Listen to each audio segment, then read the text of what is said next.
All right, so today we want to show off a little bit a video of one of our board and trains, Red, who came to us for a 4-week board and train.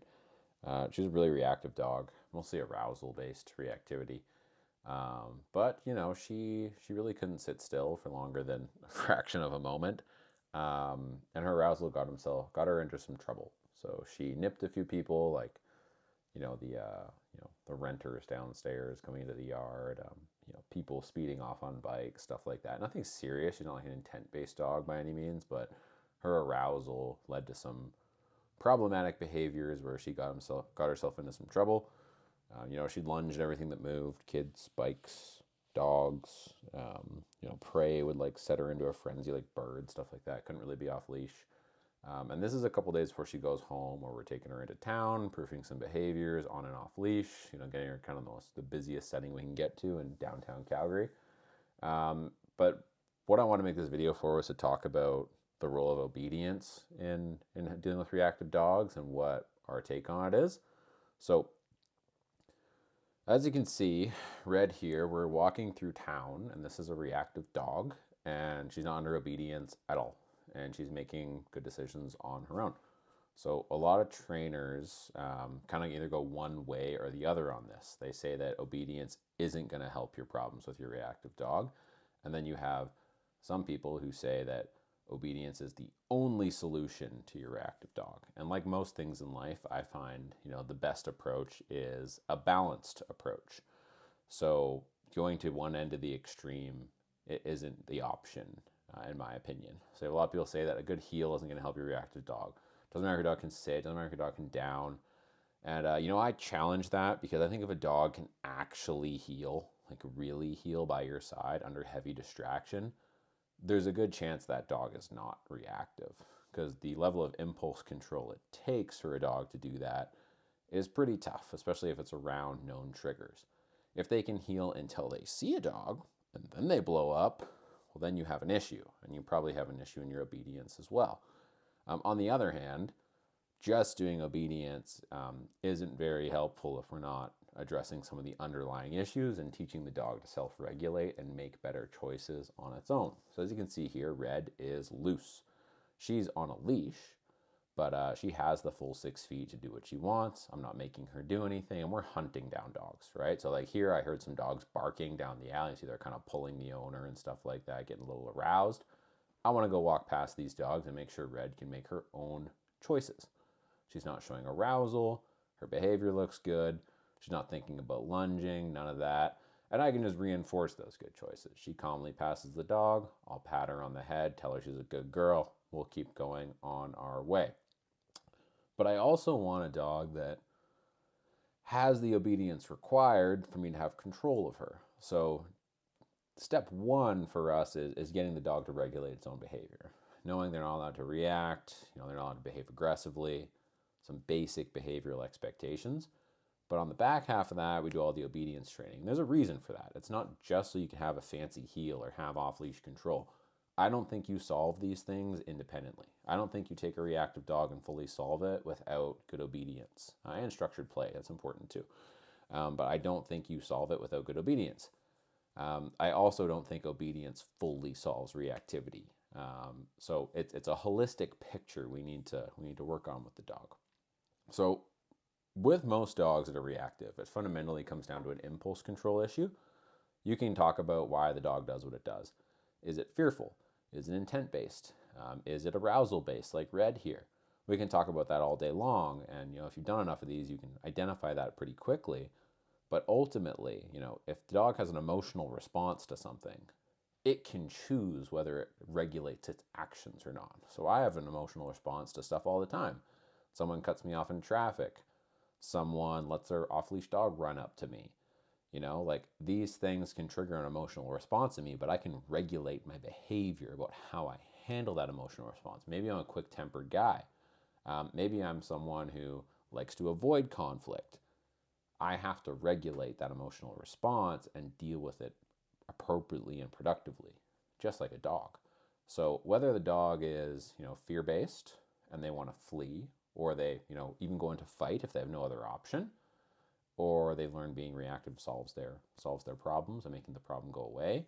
Or they have a dog that's arousal based and they get a lot of they're intrinsically motivated to go after dogs. Or you have a dog that's intent based, and they're legitimately dog aggressive.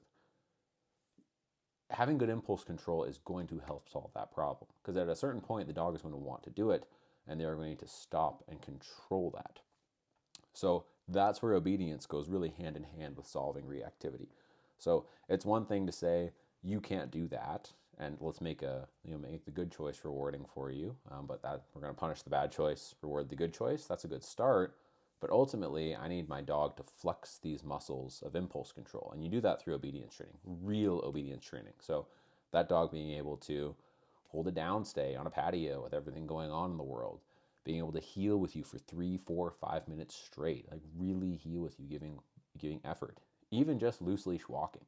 So when she's loose leash walking, she has to show impulse control. She's not allowed to pull me. When she wants to sniff, check stuff out, she has to focus on me. And for this dog, that was a challenge enough in its own, just doing the loose leash walking, let alone heeling around dogs and people.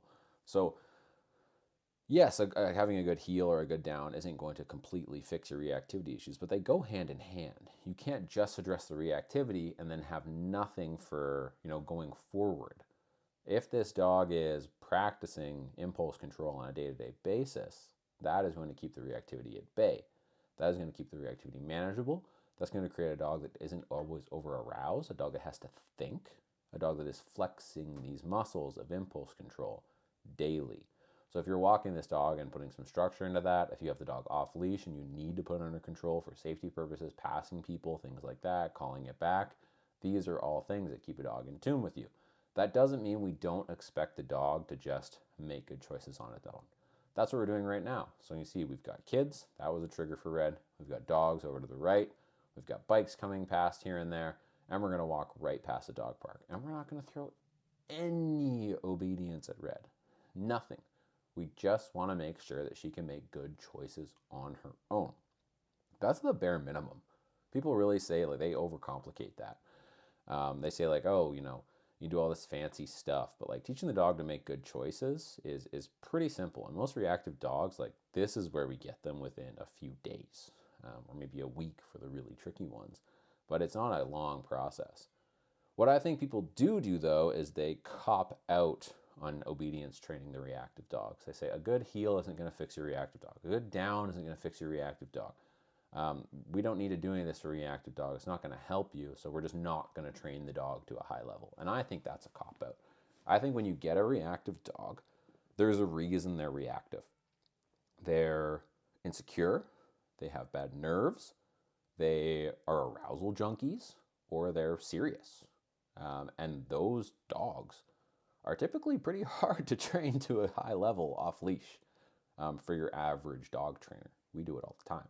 It's not that complicated when you have a system, and you've seen a few of them, you know how to get them there. Some dogs are certainly more tricky than others, but I think it's a cop-out. So for us, solving the reactivity is in one bucket, and then on and off-leash obedience is in another bucket. But it all comes together to create a holistic picture where you have a dog that knows how to regulate its behavior, but is also responsive to you, saying yes to you all the time, and doing things in its day-to-day life that promotes working with you and impulse control. And that is why we do obedience on and off leash with every single reactive dog. When we get a call about a reactive dog, we don't just say, oh yeah, a couple sessions will show you how to correct your dog and your dog won't be reactive anymore. It might solve it in the moment, but if you want to keep it at bay, you need to have a long-term plan. You need a long-term plan to keep that at bay. And how you do that is having a solid system in place, a foundation where your dog is compliant with you, working with you. Your dog is looking to you for permission to things. And your dog is used to, practicing impulse control with you on a daily basis, on your walks, off leash, right? So that this dog can not only make good choices, but can regulate its nervous system daily. It's not going wild. If I let this dog pull me all over the place, if I let this dog break downs, if this dog didn't take the heel seriously, this would seep into all the other areas of her life that are big problems, like being reactive, like chasing down bikers, these kinds of things. But she doesn't even think it's possible, because we're so on top of the little things. And this is where a lot of trainers don't want to be honest with you. When a dog's reactive, there's usually a genetic component involved, like almost all the time. So there's always, maintenance involved. And if you stop this dog from rehearsing reactive behaviors for a long, long time, those behaviors are going to go extinct after a while. And maybe, something pops up every now and then, you nip it in the butt. But if you have, good practices and good management in place, generally, you're fine. But the thing is, like, you can't forget that's who that dog is. If a dog is reactive out of arousal, like, this dog at her core is an arousal junkie.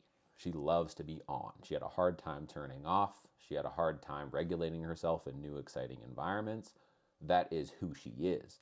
The reactivity is a byproduct of that. If you have a fear-based dog, that dog is a little socially nervous. It's a little sketchy around new people, new dogs. It doesn't like, meeting new people. It's very nervous. It's a very worried animal. Being reactive to dogs on walks is a byproduct of that, but it is who that dog is. If you have an intent-based dog, again, that dog probably has some dominance, probably doesn't like to be screwed with, likes its personal space, probably enjoys confrontation. That is who that dog is. Lunging at dogs is a byproduct of that. You can, really put a lot of inhibition on those behaviors and make them go damn near extinct or completely extinct.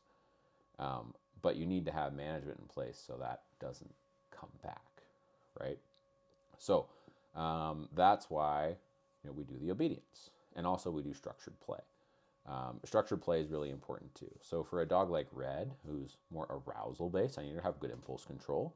I need her to know that I'm pretty serious about my rules that I have for her, but I also need that arousal to go somewhere, right? I need her to show her that if she's going to put that arousal anywhere, you bring it to me. That's why you see this dog isn't pissed off. This dog isn't moping around. She's not, sad all the time. She doesn't look like a bag of crap out here. She looks quite happy to work with me. Every time I engage with her, when I break her, when I come near her, you can see she gets a little excited. Her tail starts wagging because I've shown her like all the things she wants to do. She can come to me for them. So I make the obedience rewarding. She has to do it, right? But we can also make it in her best interest to do well.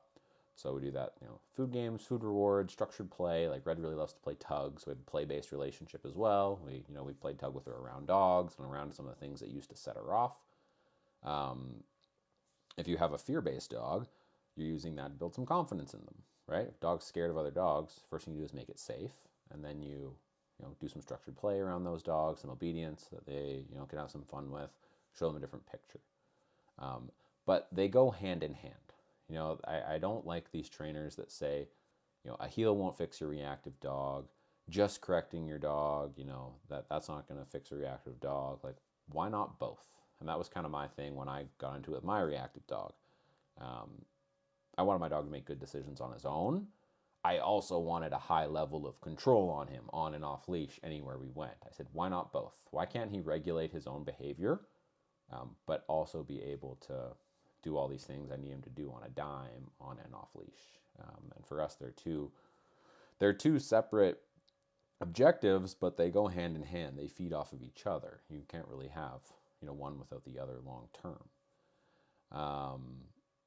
So that is our approach to it. When we get a reactive dog, we solve the reactivity, but we also do the obedience training. That's what keeps it at bay. It also makes it translate really well to other people. So if you hand this dog back to the owner and you get them to take the dog through its paces with all the obedience that it knows, and you have a tool the dog understands, it translates very quickly. And this allows other things to translate as well. If dog takes the owner seriously here, it's going to take it seriously on bigger boundaries as well. It's not going to push those boundaries because you start occupying the space in the dog's brain of someone as a leader, someone who they take seriously, someone capable of delivering consequences, so they don't start trying everything, getting super opportunistic for the most part. Every dog is different, but it really sets the owner up for success in that regard. The other thing is, if you have a dog that is, reactive and you solve that problem, you correct for it, You can't just expect that to just stay at bay forever, if you're never doing anything else. If you're not regulating this dog's nervous system, if you're not teaching it impulse control, if you don't have some outlets for it, it's just not going to work. So that's really why I wanted to put this video out here, so people can get an idea of our approach to dealing with this. Kind of hear there are a lot of different opinions on how you deal with reactive dogs. For us, you punish the bad behavior. You punish the behavior that is dangerous, that's going to put the dog at risk, put another person at risk, another dog at risk.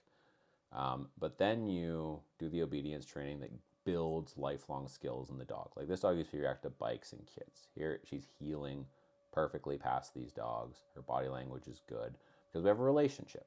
We build that relationship through obedience training.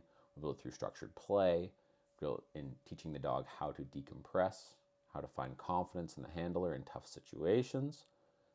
But they go hand in hand.